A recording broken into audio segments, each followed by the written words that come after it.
Legacy media is falling apart, and as it crumbles, a void is opening, a void that we intend to fill.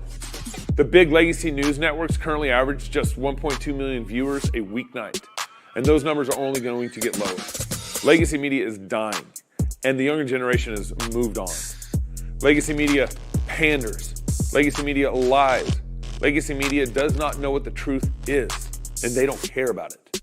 Legacy media is a dumpster fire. This is why we few in our wild imaginations have started the Fight Laugh Feast Network. Our goal is to take down the legacy media giant of the last 50 years with our 5 stones. We started in 2016 with our flagship show, Cross Politic. Since those small beginnings, we now air on DirecTV. Our broader podcast network now gets over 4 million downloads a year.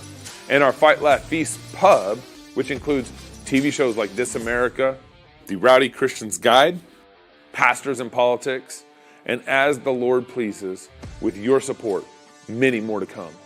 Our goal is to become the flagship new media 2.0 network over the next 50 years and take over nightly news, sports, sitcoms, hunting shows, and more, all conveniently stored for you in our Fight Laugh Feast pub. We're already reaching the next generation through our podcast shows on YouTube, X, and our pub, while also tapping into legacy media audiences by airing our shows on TV through DirecTV and Xfinity. We have made a lot of progress with some duct tape and a good bit of intuition and a lot of sweat. And now we need your support more than ever. The TV networks have had such a negative impact on our households, and we're trying, by the grace of God, to put a stop to that. We have the opportunity. We just need the army. Now more than ever, we need you to join our pub to help us reach our goal of 1 million pub supporters in the next 5 years. There's no way around it. Competing with Fox and the Alphabet networks without money is virtually impossible. It's cheap for you to join. And when you do, you're combining your small monthly support with a growing army of like-minded Christians.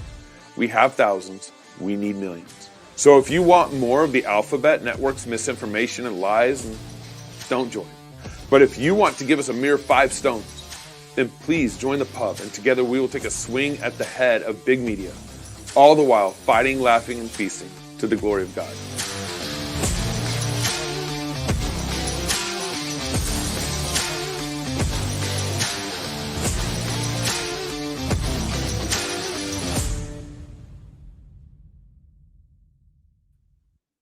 You're on.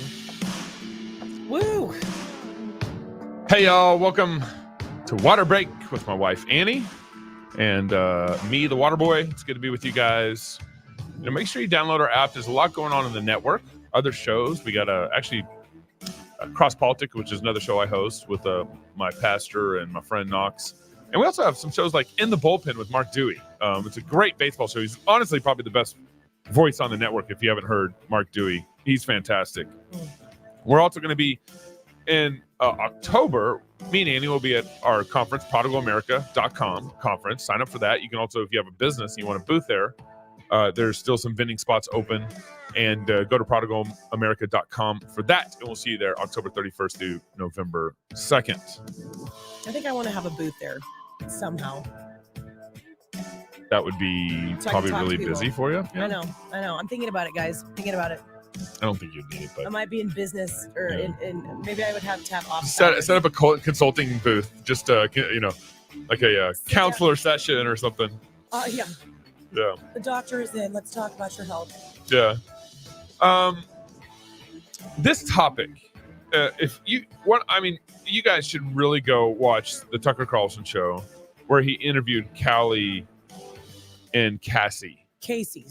What did I say? Calley and Casey Means, MEANS. Go find that show. Yeah. And listen to it, because we're going to bring some clips in from the show, but it's not going to fill out all the there's going to be some gaps there that you really need to just hear straight from Calley and Casey on this. It's 2.5 hours. My wife for years has been talking about seed oils, has been talking about healthy eating, or eating as I like the terminology I like using, whole foods. Whole foods, is that what you use? Yeah, whole foods, nutrient-dense foods, yes. Real food. And I believed her about like eating healthier and not as much fast food and all that stuff. But when I listened to that, that Tucker show, the thing that really kind of boggled my mind or really kind of changed me was how corrupt the food industry really was. The food and pharma. Yeah. The food and pharma and all that stuff. And I know, I mean, like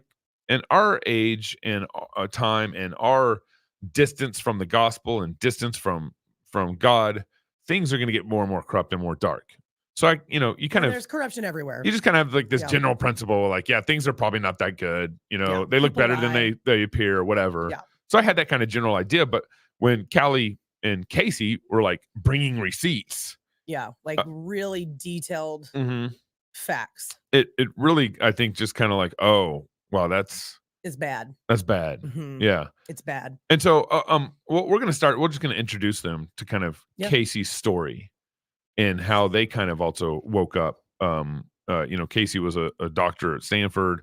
Calley went to Harvard Business School, and he, was part of a Coca-Cola. He's more on the political lobbying side of things. I mean, so, and they're brother and sister, so it's really cool and really interesting. And I have listened in the past to them both being interviewed separately. Yeah, and they're kind of in this. This is kind of on the skirt tails, whatever. Short list.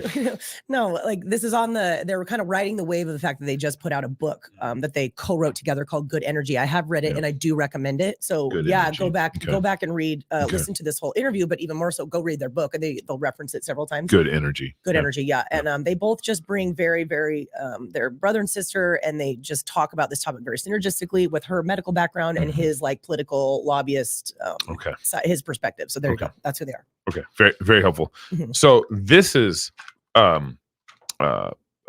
Casey. I keep wanting to say Cassie. It's hard. Casey's the girl. Calley is the brother. It's hard to keep their names straight. Yeah. That's right. And this is her kind of telling her about actually her residency and her time at Stanford. Her journey through medical school and So 9 years into medical training at Stanford, you gave it up voluntarily. On my birthday, 30th birthday, I walked into the office of the chair of the department, and I put down the scalpel and I walked away, and I devoted my life to why are Americans getting sicker every year? Why are 50% of American children dealing with a chronic health issue? This was less than 1% 50 years ago. Why is our health getting destroyed the more that we spend?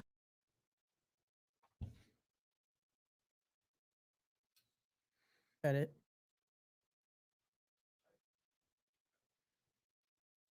That was it for the video. Okay. It's fine. My ears went out, so I couldn't hear anything anyways. Like, so I didn't know what was happening. And so she was at Stanford for 9 years. She talks about how she put down the scalpel. 9 years. After 9 years, and walked out, just quit on her birthday, apparently. Yeah, at the age of 30. So that's like 30. 9 years is a long time. Yeah, and that is to be so into much it. Money in education, blood, sweat, doing those brutal hours. I think it was her last year of residency. So she's doing surgeries. She's like ear, nose, and throat or something. That was her specialty. And she talked before. I've listened to it, so I know her. I've listened to her story several times. But she said her big moment, probably right before she actually just went and quit, was she was doing surgery on this woman, like for the third time, some sort of sinus surgery. And she was just like, why are we cutting her up again? Well, it just dawned on her that nobody was asking the question of why does she keep having these why is she so sick and unhealthy that she's having to have all these surgeries done? All we do is slice and dice. We never get to the root cause. And she was like, she's obese, she's pre-diabetic, she has all these other things. They have to play into why she is so sick to the point that she needs not one, not two, maybe 3 surgeries at this point. And she's just like, I can't do this anymore. Yeah. Yeah. And that's why we've emphasized so much on a water break, that you want to try to keep your health diagnosis objective as possible. And that's why we push the blood tests a lot, and push what your blood's saying. We're able to test that and see what's going on there. And as opposed to somehow, some way getting to the scalpel before you even know maybe some of these root causes. So, well, okay, is your point that we've been saying use some of these helpful objective measures so that you can be preventative and not let your health escalate to the point where you're like, well, shoot, now I'm a diabetic, or shoot, now I need to be on a statin, or shoot, I got to get a surgery. Is that what you're saying? Yeah. So I agree with you. Yeah. No, but I'm also just saying the fact that, like, I mean, I wonder how many, I mean, she obviously had blood tests done because she had to go into surgery. But how have they, I don't know. Didn't, I mean, I assume they did, but, go through that blood test process and then figure out, okay, before you get into surgery, try to have that root cause conversation, which the lady wasn't having. Yeah. Well, so keep things objective as possible. Yeah. As you even start to process, going into surgery. Yeah. I mean, this woman that we were just describing, because that's the story she tells. I mean, her story probably goes back 20 years of like blood sugar, unhealthy, creeping up, being sedentary, not eating well, all these different little things popping up, which as they'll talk about in this interview, all doctors, specialists look at as completely separate. Like, oh, you're having issues with your vision. Okay, let's just deal with your vision. They're not asking like, oh, is this? Are you diabetic? Yeah, exactly. My dad had problems with his vision. Right. It was all connected to diabetes. You have circulation. Oh, you're not sleeping. Here's a sleeping pill. Oh, you're not doing that yet. Rather than being like, okay, all of this is probably caused by just general metabolic dysfunction and unhealth, and a lot of it could be improved by improving that root issue, but no one had that conversation with her. And that's true for a lot of people, whether they get blood work or not. Just to be clear, blood work's healthy, but helpful, but you have to use it. Well, and what's crazy, I don't even know if we have this video. I don't think we do, but they were talking about that 90%. Does this come up in that video, Neil? 90% of medical educational, I mean, they're all mostly government programs, don't require doctors to take a nutrition course. Yeah, 90% is one of those. Do we have that? I don't think we have that linked clip. Up. Yeah, Calley. She has convinced me that this is the most important issue in the country. It's an issue of corruption that starts at Stanford Med School being 50% funded by pharma and not training doctors on one nutrition class. Stanford Med School, Harvard Med School, 90% of med schools don't offer or require one nutrition class. Doctors simply aren't learning why people are getting sick, which we'd all assume they do. 80% of the course loads in pharmacology. It's on how to take people that are getting sicker and sicker and manage those conditions, not to cure them.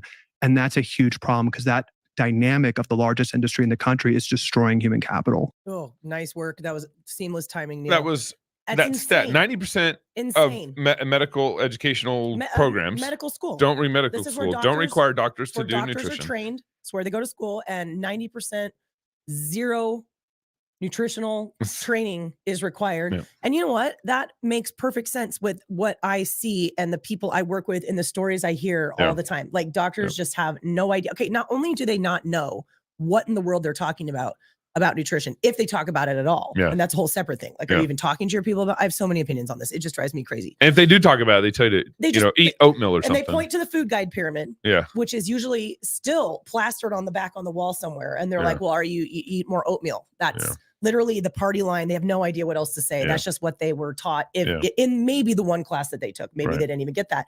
Even at Harvard and Stanford, which is insane to me. So they're either giving zero nutritional advice, even though food is medicine and affects everything, and or they're giving terrible advice. And so many of these doctors are so horribly unhealthy themselves, which also really bothers me.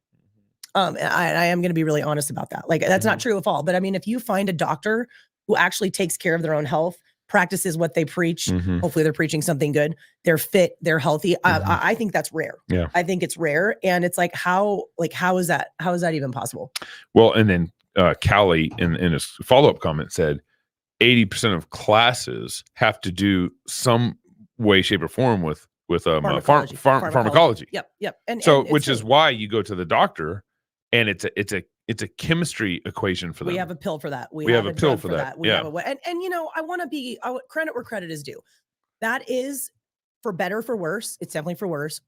How doctors are trained right now. So it's kind of, at least given the way that things are, the way med school is set up, it doesn't actually make a lot of sense to go to the doctor for nutritional advice because they're not taught any of it. They would have to self-teach. Yeah. They would have to do what I did, what I've done, right? Because I wasn't taught. I actually did take classes in college. Nutrition, University of Idaho. Nutrition, sports nutrition. They weren't very good. But so I don't know if at this point taking classes back then they were built off the food pyramid, weren't they? Totally. Still, it's probably even worse now. So I don't even know. You had to undo some stuff. Yeah, I've had to undo it. So I don't even know if the answer right now is Harvard putting classes in, because who's funding Harvard? Yeah. Well, apparently pharmaceuticals. Yeah. I mean, we've learned a lot in this interview, but and also we aren't against pharmaceutical medication. I love it. I love a good, ibuprofen. I would love a good, basically narcotic if I had to go under knife surgery or something. Yeah. We are good at acute care, and like a good doc, even if they don't have nutritional education, which unless they're self-educated, they probably don't. They're still going to help you with pink eye, and that's really nice. And like when you do need an antibiotic, maybe they're overprescribed, maybe they are, but like when you do need one, that's really helpful. If somebody breaks their arm, we're very grateful for that. But what we're not good at is understanding the body as a whole and managing and treating root cause of this metabolic dysfunction that is truly the root of almost every chronic disease, chronic being the word, that a person can have. And it's a problem. It's a problem. Yeah. So here's Casey talking about basically Sick America. Oh, yeah. I like this one. The reasons why Americans are getting sicker every year are very simple. Americans want to be healthy. Americans do not want to die early. They do not want to see their kids with all these chronic health issues like autism and food allergies and obesity and prediabetes and 40% of teens with mental health issues. No one wants this, but the system is rigged against the American patient to create diseases and then profit off of them. This is happening across almost every lever of our major industries, from processed food to tech to pharma. What Americans need to understand is that these trends can stop immediately. We need to understand why we're sick, which is our primarily our toxic food system and the ways that systematically several industries are profiting off of our addiction and illness. And if we can understand that and create very simple top-down and bottom-up strategies to address it, Americans will become rapidly healthier. And so as a physician, I took an oath to do no harm. And I took an oath to help patients thrive. And so the way that we can do that is by helping people understand the levers of corruption that are essentially keeping us sick. So they get into this topic later too, but even our own practice in our family, I remember, when babies are born, they get immediately on a vaccine schedule. Yeah. Like immediately. What are they, like 7 vaccines over the course of it? I cannot remember the number. I forget the vaccine schedule. It gets up to like 49 or something. There's now 60. I can't remember the number. I can't remember stats. Calley had it. Watch the whole show. But they do talk about that even like as soon as they're born, like day one of their life outside the womb in the hospital, the hepatitis B standard of care is a Hep B shot and erythromycin in the eyes, according to them, simply because it's supposed to mitigate chlamydia, and they give which is a sexually transmitted disease that they test the mom for before the baby comes. To the baby, they want to give it to your baby, even when, and most of the time, mom does test negative for chlamydia. They'll give it to him anyways. Yeah, right. And I remember guys. I have so many regrets. Like I feel like I've always been healthy and like let's exercise and like on the healthier side of things, but like COVID red pilled me really hard. Medical pilled. This guy. You weren't into the health and the exercise as much, but you were red pilled. You were like, came out that way. Like you were always like, don't trust the system. Don't put that on my baby. And I remember when our babies were born and I got a little more on board with each one, but I remember when Liv, our oldest, was born, I was very. And they asked us. Yeah. And you were kind of, you didn't throw a fit, but you were very like, no, do not give my baby a Hep B shot. Yeah. And I just remember being like, oh my gosh, why are you fighting with our doctor? Why are you like, they're doctors, like they probably know. Now I'm like, they don't know. Yeah. And why are you doing it? And like literally, Calley at some point, I don't know if we have this in the clip, said he has pushed doctors on this. Why are you giving babies a Hep B shot? Yeah. Day one. He's like, they're not doing heroin right away. They can't, they're a baby, know? And the only answer was like, literally like, what if that child trips in daycare and falls on a needle? Yeah. Like that was the only answer. And he was like, has there ever in the history of like medical anything been a report of that happening? And the doctor was like, no. So it's like, there's no, it's just like, they just do it. Right. Shoot that baby up, get him on the schedule. Let's go. And Gabe and I talk about this all the time. I'm not anti the concept of a vaccination at all. I think it is, or inoculation. It's a means theoretically to fight the curse. I have no problem with it, but I am full of regret that I was not way more skeptical of just the assumed standard of care vaccinations that we allowed all 3 of our kids to get. I wish I had deep dived every single one of them. And I cannot believe I didn't do that. Well, we let our kids get I cannot believe it. So we didn't immediately when our kids were born, give them any shots. We didn't do we that. Said no that to was crazy. Some that just seemed insane. And then but they some got the we standard. didn't. They got the standard. But they got battery. the minimum. Yeah. That and we have a school that we can actually take exemptions. I should have from, looked into each and every one. We should have taken exemptions. And I don't know what I would have found. Like, I mean, maybe some I would have been like, okay, I think we would have been like, this is worth it. This is chicken pox or whatever. But, I mean, it's like, what's in them? Like what they talk about. Is there aluminum in there? Is there dead babies in there? Is there formaldehyde in there? Why are we shooting this into our child? Is that better for them than them possibly getting what? Right. Yeah, I am so full of regret. Right. Yeah. So, but I think we learned a lot from that. But I mean, I think the point is like, and I think a lot of everyone's in some form of the same boat where and this is what this Tucker show with Calley and Cassie changed for me, was that we generally we generally had a trust for the medical establishment. Yeah. We generally had a trust in the, big box, big cereal. We generally had a kind of a trust. No, back in 2005, we kind of did a little bit. Yeah. That's when we had our first child. Or no, 2010. 2010. I did. Yeah. Oh, I think so. Yeah. Totally. Yeah. Surgeon General. That's right. So NIH. we kind of generally trusted, and even though like we were skeptical of shooting our babies at first with vaccines, now same thing for you. If I had to do it all over again, I would have done way more research when they were 6 months old or whenever. 1-year-old when we started giving them vaccines. Well, and I just want to say, Gabe, just the fact that you were not afraid to just say, hey, it's our baby. It's our choice. No, thank you. That there is nothing inappropriate or weird about that. And I was a perfect example of the way most people, women in particular, we tend to have a hard time with this. I was just like, oh gosh, don't just say it's so wrong. Yeah. Like it is correct to use your common sense. Yep. It is correct to do your intuition. Research, to use your intuition. I mean, in this case, it's just like, why do we have to do this on day one? Like, give me one good reason. This doesn't even make sense. And just to stand up for your child, and that doctor is there to work for you. That child is yours. Your own body is yours. You're responsible for it. And like this whole mindset of like, yeah, it'd be nice to be able to trust the experts and the doctors, which I don't even think we can do. And that's what we're talking about. Yeah. But just even if you trust them, you can still have autonomy. You can still be like, no, thanks. Yeah. And wives or whatever, whoever you are, don't look at that as being rude or like doing anything. It's your child. And it's not inappropriate at all. Yeah. And like, we all should be doing this more. We should be pushing our doctors, asking questions. Yeah, right. They owe you an answer. And if they don't have one, then go find an answer. Don't do it. And so you can always say too, you can ask your doctor the question. And if you don't like their answer, you can always say, well, let me think about it and we'll get back to you. Especially with like your baby getting shot at 0 months old. You can easily say, no, they say, hey, we want to give your child a Hep B shot day one.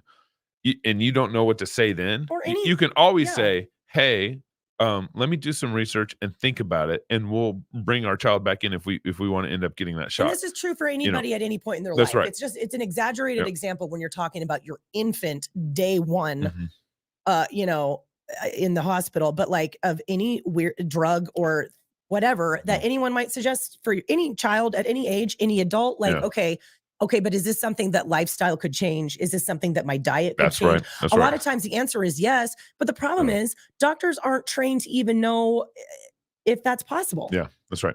Or they don't because they don't even get a nutrition class. They don't know anything about it. And then again, half of them are unhealthy themselves. Yeah. So it's just like, so I have this category now that came out of 2020. I call it the medical industrial complex. Yeah. The medical industrial complex exposed themselves pretty significantly in 2020 when none of them pushed back against the general population of wearing masks, when none of them pushed back against the 6-foot social distancing, which we all knew it was a joke. And so that the medical industrial complex for me has lost all trust for me.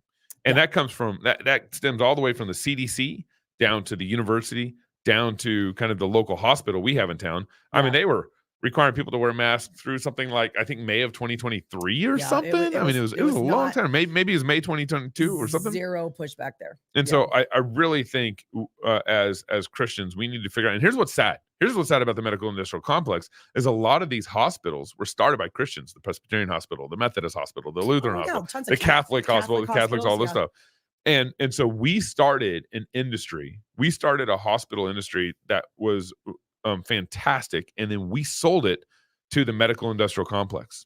And so how bad of a move. This is how Christians need to think strategically. I know our show's not even about this, but it just made me think of this. Yeah. Christians lost the ability to think strategically when they started these hospitals and then sold them to big medical industrial complex. Yeah. And man, we need to go back into starting our own hospitals. We need to go back and start our own surgery centers. We need to start our own med schools. You know, our own med schools. That's a big one. That's a big one. That for a while. Mm-hmm. And I'm just processing this. Well, I've told you we should start a couple things around that. I mean, yeah, and certifications and all that stuff. Totally. And I mean, I'm not saying like I really don't have an answer, but I've thought that for a while. But when you listen to some of the stats that these guys spit out, and I looked up a handful of them, every single one of them is right on the money. Mm-hmm. If you just go like, okay, is that really true? Yeah. Yeah. But just how much money, how many donations, how much, what do you call that? Grant money is given to prestigious medical schools by big pharma and big food. Well, let's actually. Do we have a clip? We got a couple clips here. So we got a couple clips because these were some really awakening moments. Yeah. In the interview where go ahead and play the relationship between the food industry and the cigarette industry is incredible. This play is that a clip super now. fun story. The food industry and the processed food industry was created by the cigarette industry. And I think this is very telling. It's something I learned. So in the 1990s, the two largest food companies in the world were R.J. Reynolds and Philip Morris. What happened is when the Surgeon General way too late in the 1980s said cigarettes were maybe problematic, these were some of the largest companies in the world with the largest cash piles of any company in the world. So what they did is they used their cash piles to buy food companies. The two biggest M&A deals up until 1990 in world history were cigarette companies buying food companies. You had in the 90s, these two cigarette companies very strategically do two things. They shifted their thousands of scientists who were experts at making cigarettes addictive to the food department. So we had the rise of ultra-processed food where our food now is a science experiment. The second thing they did is they shifted their lobbying. So the cigarette industry, of course, was the biggest, lobbying spenders and had a good playbook. They shifted their playbook on lobbying and rigging institutions of trust to food. So they created the food pyramid. So remember the food. Remember the studies. Pyramid. There's we talked about cigarettes. We had some jokes about cigarettes back in I think April in our show. And there's advertising out there talking about how a cigarette a day was healthy for you, that kind of thing. Yeah. We talked about how I think there was an advertisement about how Coke was health for you, for you, that kind of thing. Yeah, we talked about all that. And so there was, I think there was a study back then also done saying that cigarettes had some health benefits or whatever. I mean, everybody smoked. It was the standard. And then the government. This is also. I'm so against government regulation, even with cigarettes. But then the government starts regulating cigarettes, so cigarettes start feeling squeezed. They got all this cash, all this money. So they start feeling squeezed. Surgeon General came out and was like, actually, they're bad for you. Yeah. And so they're like, what do we do? So they squeeze the cigarette industry. So the cigarette industry is like, okay, well, we'll just go buy another industry that's profitable. Pivot to Pop-Tarts. Yeah. And that's what they did. Yeah. And then then they take all the researchers and they don't fire them. They're like, hey, we got actually jobs for you in the food industry. Security for life. You're really good at getting people addicted to stuff. What can you do with cereal? And so that's how you end up with your MSGs and chips or something. Oh, all kinds of ingredients that we don't even know the names of. And so I just want to pause on this. And I've heard a lot of people talk about this concept. I think the cigarette and food thing is really interesting and it makes sense. All their like late 80s, 90s, like it all kind of fits, Yeah. But what was I going to say? Totally lost my train of thought. You can think about it for a second. But this is where also the food pyramid came out of. Yes. Right. The food pyramid had everything upside down. And so you have Kellogg cereal or whatever lobbying basically the CDC. Yes. Refined processed grains at the base of the pyramid. That's right. Processed grains, base of the pyramid, and like meat is on top or something. Yeah. Dairy, saturated fat, huge warm saturated fat, 7 to 9 servings or something ridiculously high a day. Recommended on that pyramid. Yeah. And so that's why you get, people are like, oh yeah, 7 to 9 servings. I need to keep my processed grains up. I need to get, store-bought granola in the package bars. I need to get like heart healthy. And remember that we played this ad on our show before too, where Special K had this ad out. If you eat a bowl of cereal for 2 weeks, you'll lose weight or something. A Special K diet. Yeah. Yeah. But that was Special K diet and all that stuff. With the pyramid. I think I remember what I was going to say. I was going to say, I've heard different people talk about these teams of researchers that apparently, according to Calley, came from the cigarette industry and they moved over. But there are teams of researchers who are genius at their job. Yeah. And their only job is to learn how to make foods with what they call with the highest bliss point. Okay. Like mental reaction, biggest basically. Dopamine hit humanly or inhumanly possible with these foods. And that's why they're addictive. Yeah. And then there's all kinds of really interesting, I've seen like different like brain scans and different papers on how if you compare the level of bliss point that you can get from these like highly processed, highly refined foods that usually have like trans fat and sugar, refined sugar and all these things in it, you get a very similar bliss point or dopamine hit compared to like cocaine. Yeah. Like it's high. Right. And that's what makes these foods so addictive. Right. And I think, so it's not it's not just that the poisons in the dose or in the food, it's not good food for us, Cheetos, Doritos, packaged, whatever, but it's also, they're impossible to stop eating. Yeah. You can't moderate them, right? You can't moderate them like you can moderate a steak and some asparagus and a potato, which are just, you get a small, natural, normal little dopamine hit, right? Or like, that was good. You get a little GLP-1 activation in your gut. Yeah. You eat the whole thing, you're like, I'm full. You can't binge on that food. Yeah. You won't binge on that food. Right. So part of the problem is it's not just the foods themselves, it's the fact that they are intentionally designed to not put down, for you to not be able to moderate them. Yeah. So it's just, it's brilliant. So this next video on the Devil's Bargain. So Devil's Bargain. Calley. Good job. He was a lobbyist for Coca-Cola. Yeah. So listen to what he has to say here. Yeah. The criminal part, the devil's bargain, is that the healthcare system, you'd expect to be speaking out about why we're getting so sick, but they're not only silent on the reasons, they're not only trained Casey the first day of Stanford Med School, that we're basically taking it as a given that people are lazy and going to get sick. We're just going to profit from treating them. They're silent enough. They're actually complicit. Working for Coke, I helped steer money to the American Coca-Cola. Yeah, working for Coca-Cola, they actually pay money to the American Diabetes Association. They actually pay money to the American Academy of Pediatrics. If there's one thing the American Diabetes Association, which sets the standard of care for diabetes management, should be doing, they should be saying, we're not going to accept money from Coke, which is diabetes water. They accept money from Coke.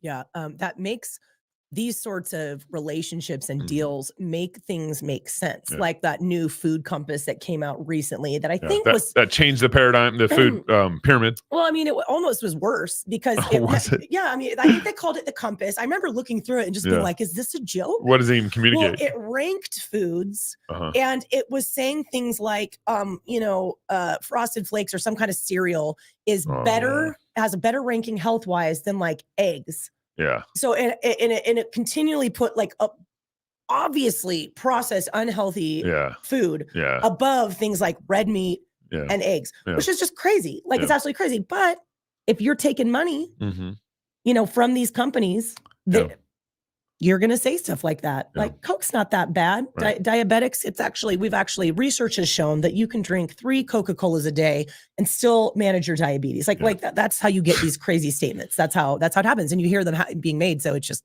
makes it make sense. Do you remember the stats that they gave on, how much money goes to the FDA and CDC from some of these companies? I can't remember. It was a big percentage. Yeah.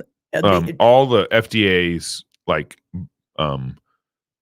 advisory board comes from big pharma, or most of it. It's like 80% of it's from big pharma. 90% of like the advisory board on like the NIH and the FDA are like compromising. They have a conflict of interest. Yeah, conflict of interest. And that's right. And that goes all the way down to the researchers that they effectively buy off to do studies with the outcomes that they want. Right.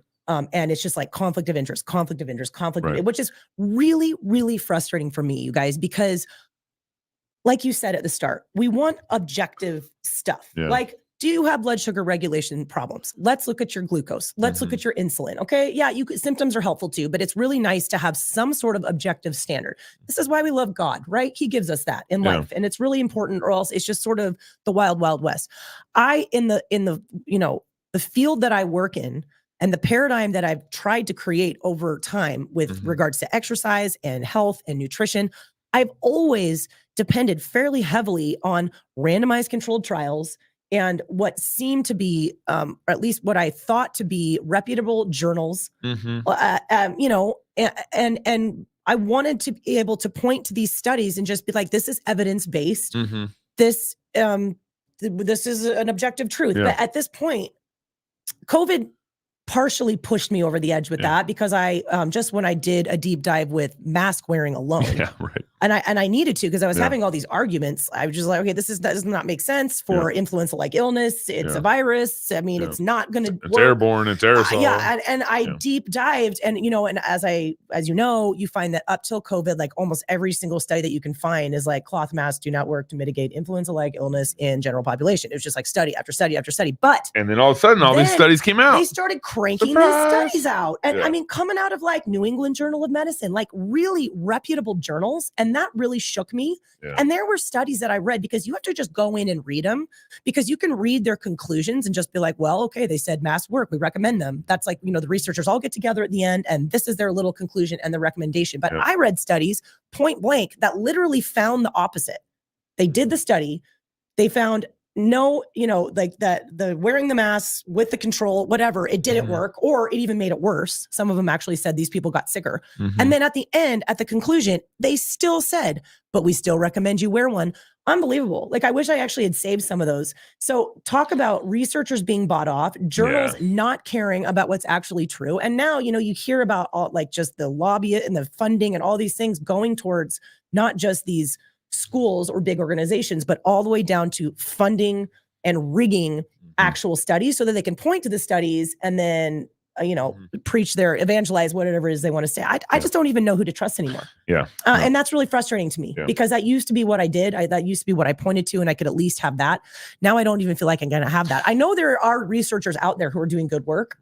I know, but now it's like there's this whole other layer of confounding factors and complications, because I'm like, who paid for you? Like, randomized, controlled, peer reviewed means nothing to me. And this ought to apply some of the same principle to the health and fitness industry, where it's full of either a lot of lies, a lot of marketing, and a lot of money influencing. Probably same thing. And who knows what's in that pill that they're giving you? It's just your creatine, pure creatine. It's so like much distrust. There's so much going on there in the health, in our side of the health and medical industries, the health and fitness side. Yes. And there's a lot of trash there, which is why, we started this show, is because we thought Christians should be speaking clearer and bringing, shedding the light on the health side of, and the health and fitness side of things. Because we need voices you can trust on this side. Well, and I know you're so right. And I hate to say this, because again, all the things that I just said, I've always wanted to be evidence-based. I've always wanted to lean that way, but more and more, the more I see these things, I read these things, I listen to interviews like this, I am leaning harder and harder, A, into my own common sense,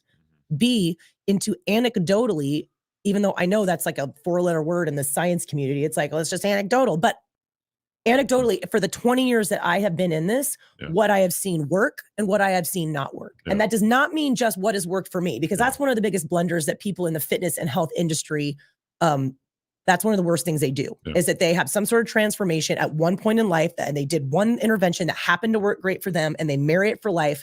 And that's all they know. That's their only gospel they preach to anybody, whether it's a good fit for those other people or not. So I'm not saying that, but what I am saying is I am starting to lean harder and harder into what I have witnessed, to actually work for people, both in the short term and in long. And I hate to say that. I would love to be able to reference these studies. Out of JAMA, out of the New England Journal of Medicine, out of the British Medical Journal, but I don't trust these people. I really don't. And they deserve it. They don't deserve our trust either. I hate that I have to say that, but I want to pause here real quick, because our next show next week, we're going to do a Q&A. What do you call those shows? Oh yeah, AMA. Ask Me Anything. Ask Me Anything shows. Yes, we're doing another one of those. And you can email us, RenchMedia@gmail.com. Don't put a W there. It's just wrench. It's just RENCH. RenchMedia@gmail.com, and you can ask us anything, and we'll be answering questions next week for our show. It's an AMA, Ask Me Anything show next week, and I'll bring that up a little more here at the end. So they get into Ozempic. Oh yay! This is a video you specifically wanted to bring in, and this is well, let's just play the video and we'll comment off it. It's a hot As topic. a physician, what's your view of Ozempic? I think it's very dark. I think it's a stranglehold on the U.S. population, almost like solidifying this idea that there is a magic pill. I mean, literally, the book by Johann Ari is called Magic Pill, convincing us that, salvation from our chronic health issues is going to be found in a shot when we are living in a toxic stew that's destroying our cellular biology. It's, of course, for certain patients, taking GLP-1 agonists is going to be helpful for their conditions and might jumpstart their way to getting back to health. Is that the name of the active drug? GLP-1 agonists. Yeah. So GLP-1. Sorry, not fluent in this. No. It's that's what the medications are. And so they're basically stimulating a hormone that's made in our digestive system that cues satiety and does many other things. We are the only species in the world that has an obesity and chronic disease epidemic. The only species in the world that has a chronic disease and obesity epidemic because of ultra-processed food. Yeah. Didn't she go on to say huge can of worms? That Ozempic was made in Sweden or something? What was? I thought, Europe.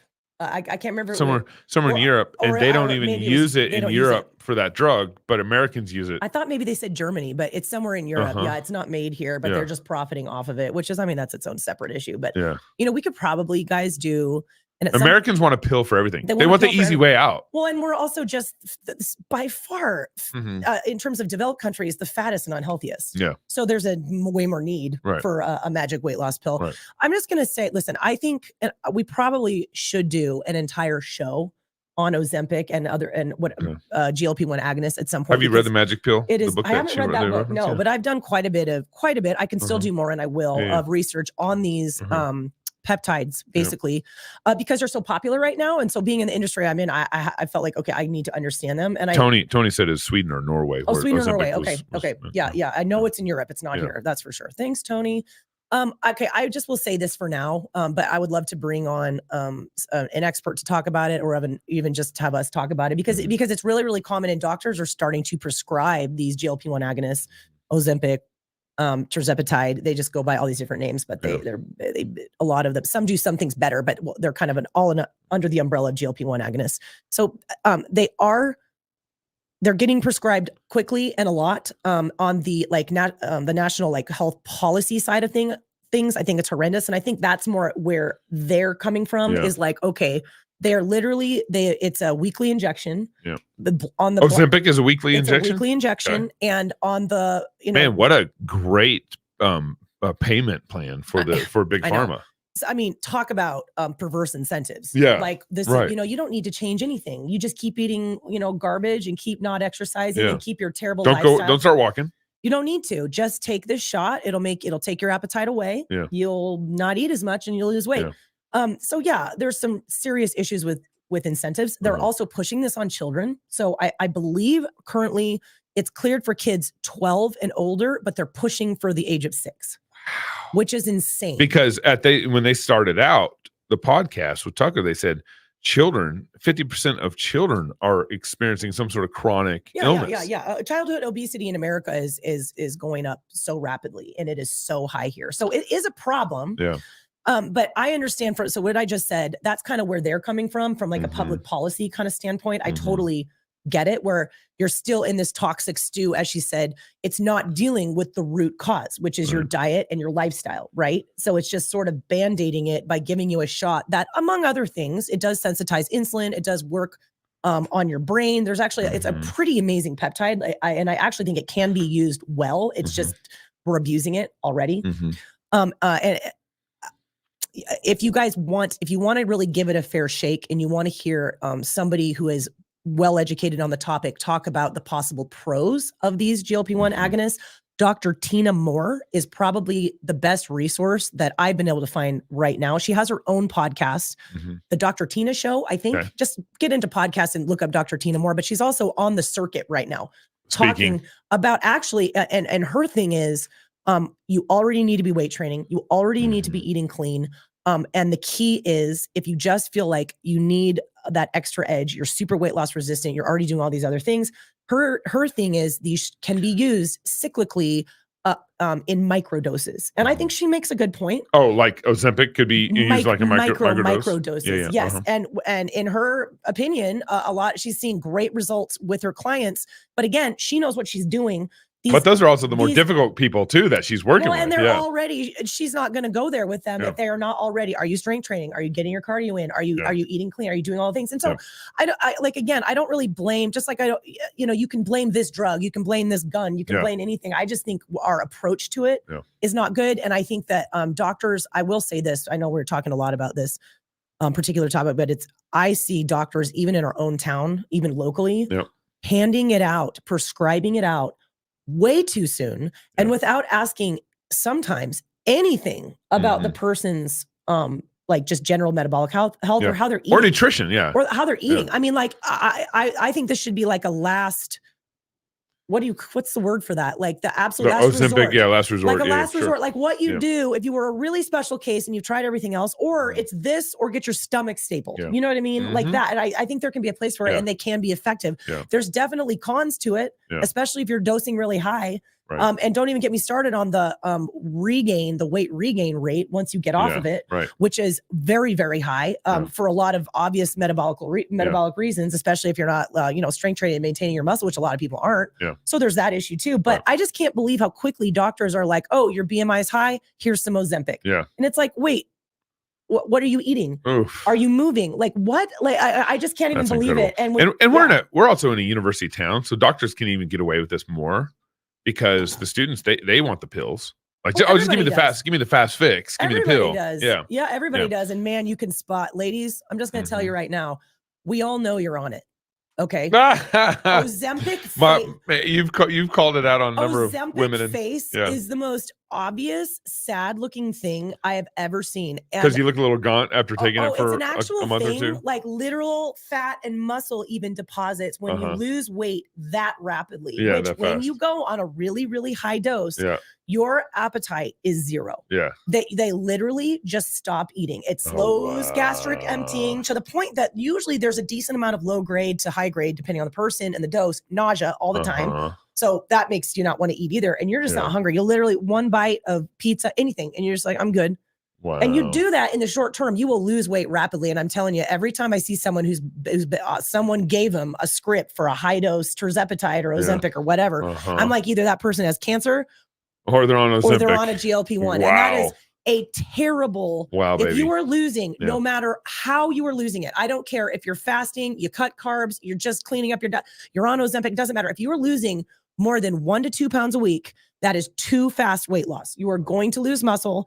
Your body, the faster and more rapid you lose weight like that, on the tail end, the more aggressive all of your built-in defense mechanisms are going to fire back up. And let me tell you, you guys, all drugs stop working as well at around the 5-year mark. That has just been true throughout. I mean, that is just, it has stood the test of time. No matter the drug, it stops being as effective at about the 5-year mark. These drugs right now are incredibly expensive. And we actually don't have a ton of long-term research, like what happens if you inject this every week for 30 years. Does it give you cancer? I mean, we don't know. What effect is it going to have on all the other incretin hormones in your gut? We don't really know. I don't think it's a good idea. So even though on the box of Ozempic and all these other GLP-1 agonists, it says this is meant to be a lifetime drug. That is what it's designed to be. A lot of people are using it, getting the weight off and then coming off, and they are an absolute train wreck. Tanked metabolism, lower muscle mass, hunger comes back. What do you think happens? Okay, so you do need to think long-term and you do need to know what you're doing. But all that said, I don't think it's the devil. I think there's a place for it. Go hunt down Dr. Tina Moore. Any interview that she does on it, she's really, really good. Yeah, interesting. Okay.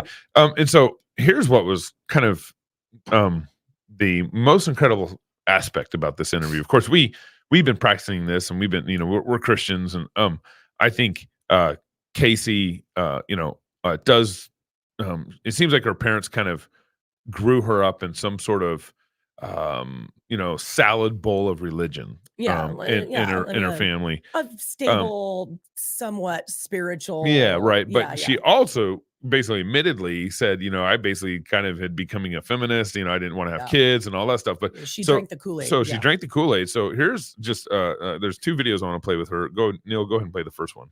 What about you allowed you to connect these pretty obvious dots?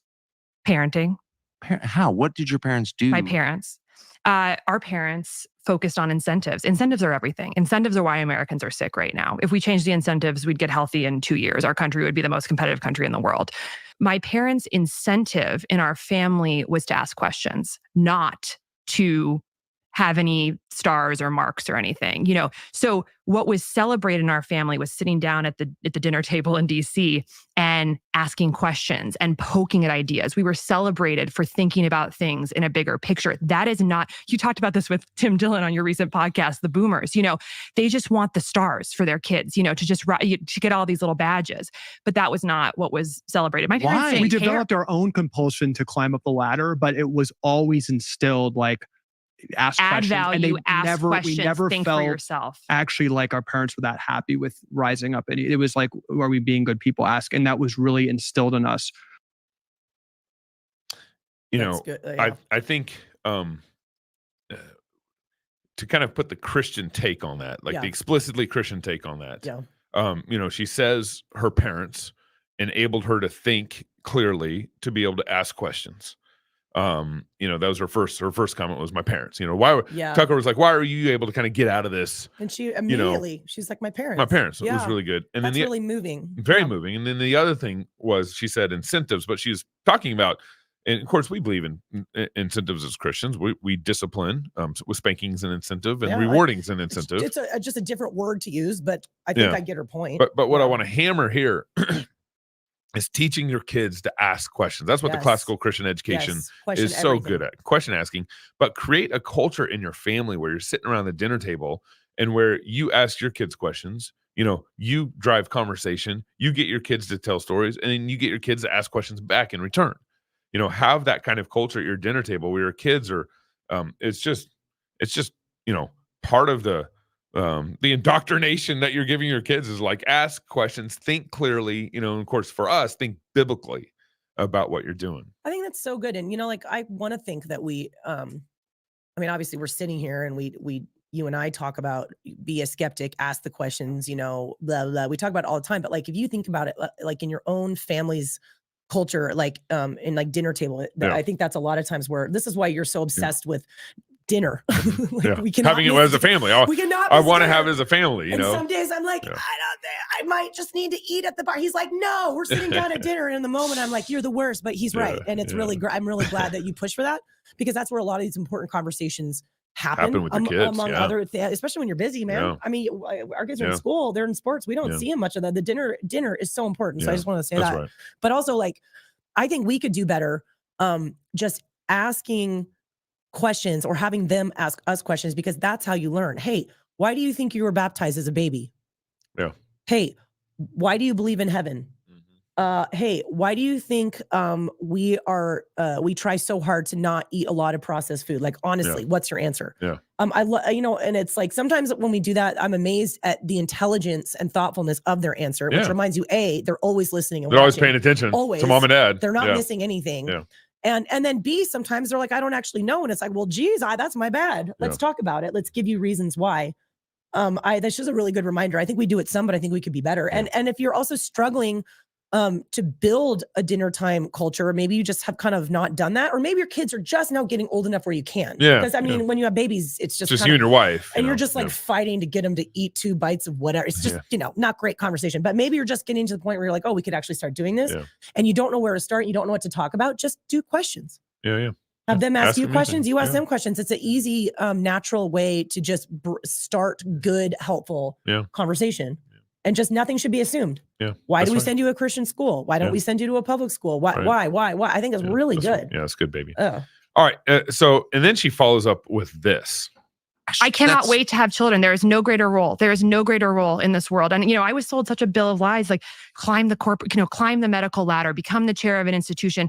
I can think of no greater thing that we can do than have children and keep them healthy. Yes. Right. And I just, up until a couple of years ago, I didn't even want to have children because I thought it was a liability to this value system of just rise the ranks, make money. But I don't think there's anything more important we could be doing than creating healthy children who are thinking for themselves, who are eating healthy food. And I cannot wait for that role. And I think it's a spiritual corruption of our society right now that we have forgotten that this is the most important thing that we can do.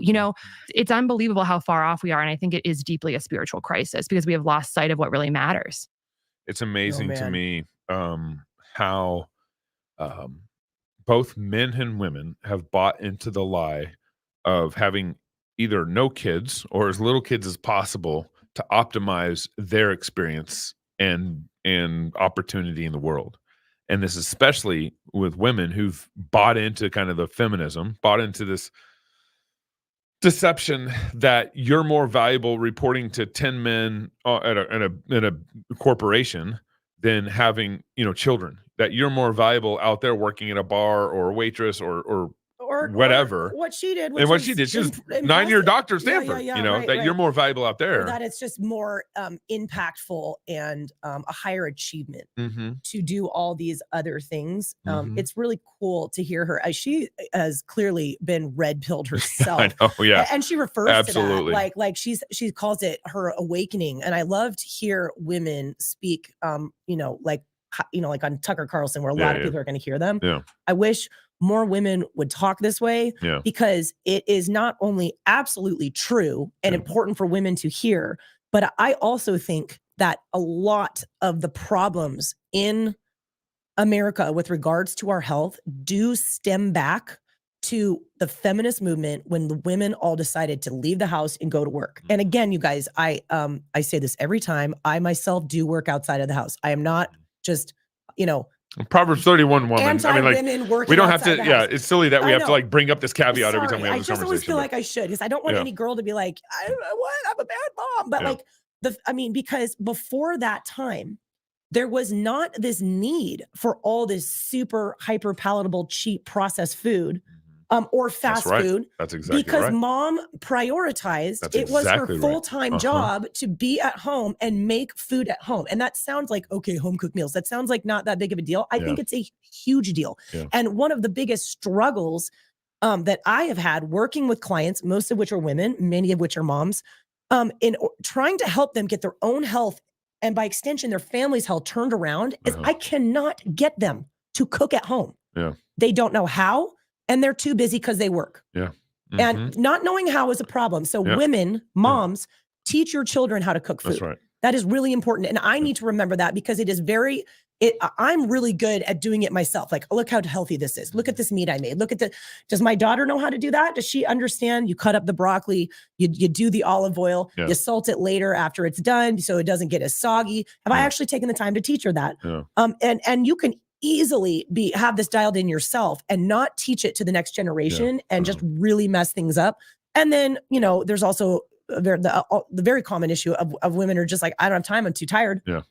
It's just chicken nuggets or, McDonald's or whatever several times a week. Yeah. What does that do to your family's health? Over 18 years. Over year after year after year after year. Okay. One time, not a big deal. Another time, not a big deal. Steady stream, chronically over time, absolute health wrecker. So I'm not blaming women and the feminist movement for all of our health issues. We have a lot. We've talked about them. There's corruption, there's money, there's all these things, conflict of interest, all of that. But you don't have to buy into that system if you don't want to. Yeah.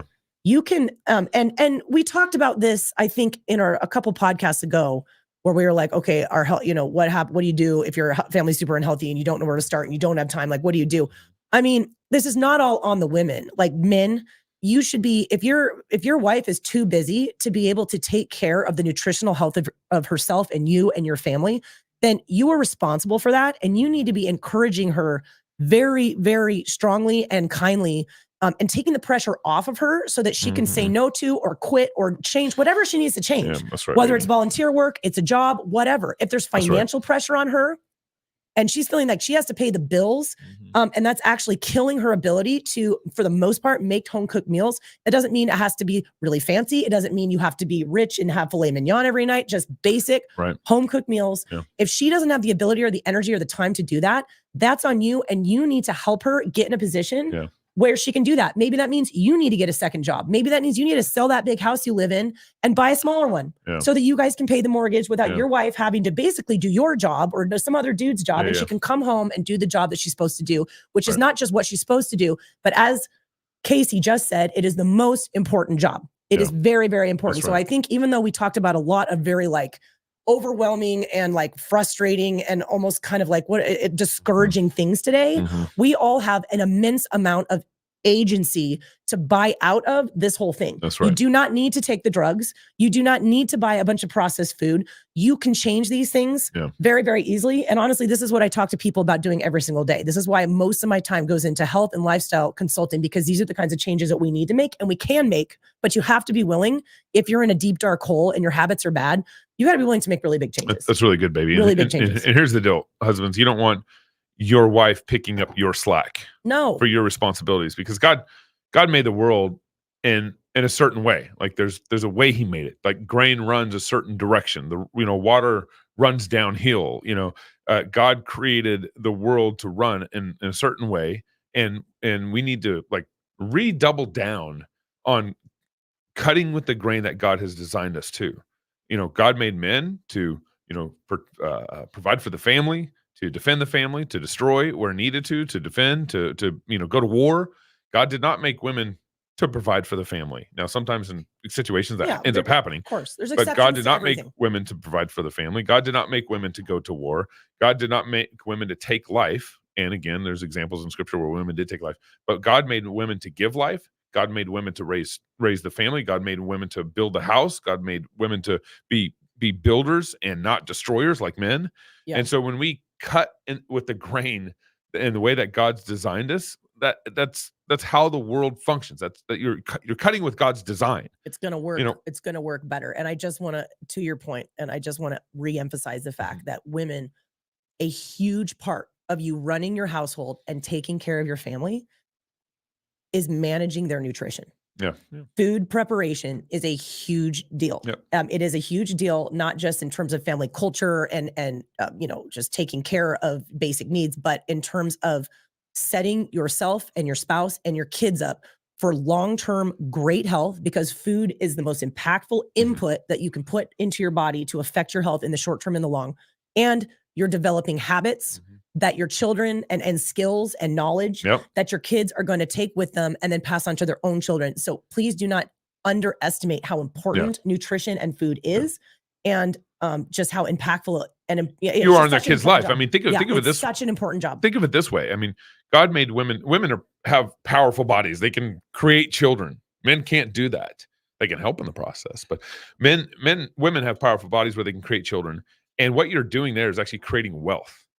If you think of, in terms of the economics of it, let's say you had, 4 boys. We'll just work with boys. Let's say you have 4 boys. We're almost done. We have school's back in. We got to go pick up the kids. We got to end on time now. Speaking of children, let's say you have, a mom has 4 boys, and she thinks that, I need to go to work and make $60,000 a year over here and put my kids in school, whatever, or daycare, whatever it is. School, all of it. But if you instill your life into the 4 boys, each one of those boys has the potential to make, let's say, $100,000 a year, or let's say $60,000 a year. And now you raised 4 boys to go out there and make $60,000 a year each. And the economic power that a woman has on her family and how that exponentially impacts the family is way more than what she thinks she can do if she goes out in the world over here. Yeah, just thinking long term. Yeah. Thank you, baby. So if you guys want to be in a conversation with us, email us. Next week's show is AMA. Ask Me Anything show. Bring on the questions. I love those shows. RenchMedia@gmail.com. That's RENCH. Wrench without a W. RENCH. RenchMedia@gmail.com. Please send us some questions, and we're excited to do the AMA Ask Me Anything next week. Yeah, and you guys can also find me at my website and reach out to me there. Just AnnieWrench.com. AnnieWrench.com. Yep. Again, no W before the R. AnnieWrench.com. No W. And we hope to see a lot of you at ProdigalAmerica.com in October. Go to ProdigalAmerica.com to sign up. We're excited. Thank you for all those tuning live. We got K Glad, M Square. There's a growing movement in the American workplace, one that's not dominated by a political party or ideology, but by real Americans who oppose the divisive rules and cancel culture mandates that have invaded many of the nation's largest companies. This is a movement of hometown America, people who want to build their careers, raise their families, and live their faith in the spirit and legacy of the American dream. At Red Balloon, we're connecting no-nonsense employers with hardworking employees, people who are passionate about bringing accomplishment and success to their workplace. If you're an employer looking for serious talent, you need to post your job on Red Balloon. And if you're an employee who's tired of a cancel culture workplace, then come to Red Balloon and find your future. Because you should be free to grow your career, and you shouldn't have to choose between your job and your values.